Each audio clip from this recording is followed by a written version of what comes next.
Alright, we're going to go on his comment about speed, then we're going to go to the topicality, then to case, then on to the K. So, first, he says that speed, that he couldn't understand the thing of it, but in this format of debate, you're allowed to rewatch speeches, you're able to have the citations of my speech, you're able to get a caption citations off YouTube for what's actually happening, and you can slow down debates on YouTube. This means that that you are able to slow it down and be able to bring every format into the debate to be able to see it, and this format of debate, by having the online debate, allows everyone to see that debate, including speed debate, occurs and how that actually is, as well as slow it down to be able to get the arguments and understand what's occurring. And he does not give a reason why speed is bad for debate. Speed is good for debate because the educational value of the strategic decisions that have to be made, the increased research because of the more in-depth and more broad debates. When all of this happens, then you're going to vote negative and speed is good, and according to your paradigm, you're good with speed on judgephilosophies.com. So, on to the T. He concedes that animal is defined by the animal kingdom, and he gives no counter definition of what an animal is. When he does this, that means you're going to look at the violation of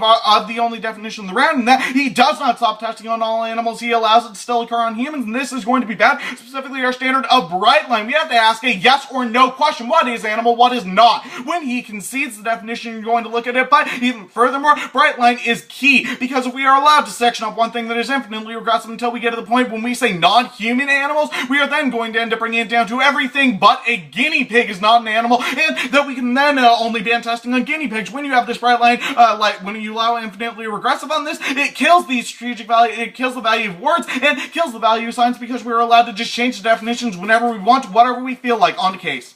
And T is a voter for jurisdiction. You can't vote for a non-topical plan, and it is a priori and prima facie. He has to have it, and it's the number one thing in the round. That means you're going to vote negative here, on the case. He concedes two things. One, that the applicant has to fiat every nation in the world in order to stop morality, in order to be able to say, get their claim of morality, because people don't always leave to go to other nations and have the problems there. But two, he concedes the bigger issue in this, and that is, what is morality? When he concedes that he has to have an ontological basis for morality and explain the discourse what this morality is, when he concedes this, that means you're going to vote negative here, because this is a case term, because you cannot just presume morality for the affirmative. You have to be able to have a discussion on what it is. Who are we? That is the ontology discussion. The next is going to be able to solve this by reading our criticism. And furthermore, when he has a flawed ontology, even if something is morally right to do, like banning animal testing under a flawed ontology, is still going to occur. Murder is immoral, but under our ontology it continues to occur because it says it is okay. That's why the actions are happening now, even though they are immoral. And unless we get out of this flawed ontology, there's always going to be a form of serial policy failure in which the actions still occur, no matter what their legality is at this point. That means you're going to vote negative, because we're the only ones who engage by changing our ontology onto the critique, which is the change of ontology.